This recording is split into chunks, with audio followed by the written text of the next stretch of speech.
You know, because when I first started making money and it was, you know, my salary or my earnings were published all over the place. I mean, the first year I was like, really? Did I make that much money? Oh my God. It was very difficult for me to figure out where my boundaries were because I'd grown up poor and didn't have anything. So it's easy when you don't have anything and people ask you for money. And they say, I need $500. And you say, I don't have it because I'm just trying to get my rent paid. It's harder when your multi-million-dollar salary is now in the paper and you get a lot of friends and cousins you didn't have before.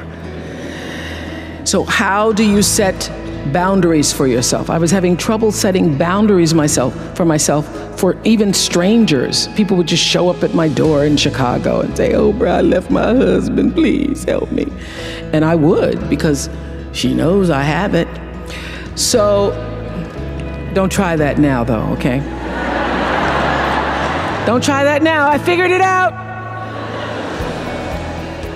So what I learned is that, oh, the reason why people keep showing up is because my intention is to make them think that I'm such a nice person that you can ask me for anything, you can get me to do anything, I'm gonna say yes, I'm gonna say yes.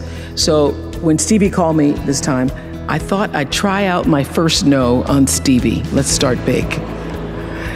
He wanted me to donate some money to a charity, and I didn't want to donate to the charity because I have my own charities and I care about a lot of people, but the problem is when you have money, everybody thinks you just want to give to everything. So every letter I ever get starts with, we know you love the children. Yes, I do love the children, but somebody else is going to have to help the children. So I said to Stevie, no. And as a person who has that disease to please, I was waiting for him then to say, I will never speak to you again.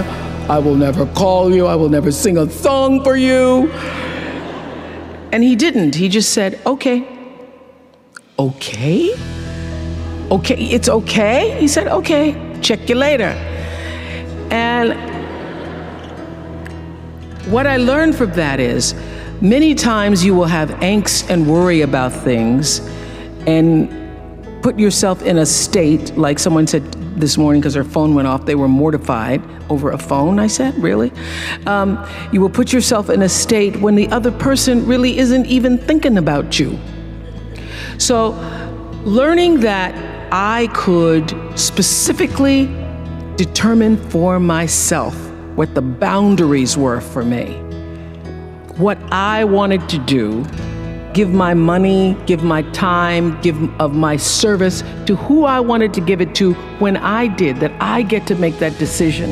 And just because you get 100 requests a week doesn't mean you have to try to fulfill all of that. Just because you have all of these demands on your time and on you doesn't mean that you have to say yes. You get to decide because you're the master of your fate, the captain of your soul, as William Ernest Henley said in Invictus.